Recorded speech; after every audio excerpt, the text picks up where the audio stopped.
Welcome back, and thank you so much for staying with us. Now, on this other part, we take you to Parliament, where debate on the Division of Revenue Bill commenced in the National Assembly Wednesday, with MPs raising concerns over wastage in county government. The 47 county governments will receive 370 billion shillings, an equivalent of 26.7% of the total national revenue. The House watchdog committees have meanwhile expressed dissatisfaction with the utilization of conditional grant for leasing medical equipment.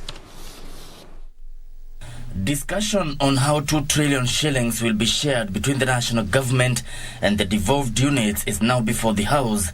Treasury proposes national government to receive 1.7 trillion shillings to be shared amongst the 3 arms, while county equitable share has been retained at 370 billion shillings.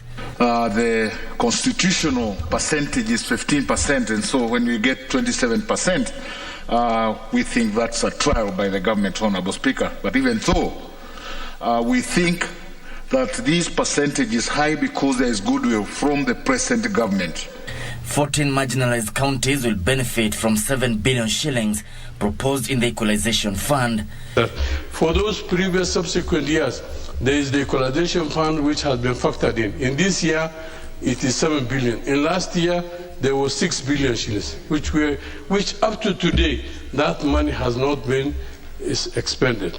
And it has not reached the intended counties for desire of bridging the differences in terms of development for this nation. Supporting the bill, MPs hit out at the county governments for misappropriation of funds.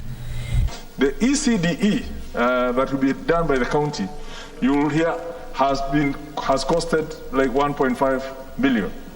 But the most ridiculous thing is that on the day of commissioning that ECDE, if you look at the total cost, the budget for the commissioning, from the tents, from the entertainment, the public mobilization, it cost about another 1 million.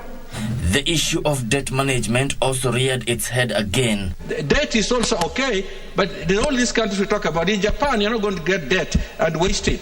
In the US you're not going to borrow and steal it. But we have big problems around that. Hishuki Washira, Prime Edition.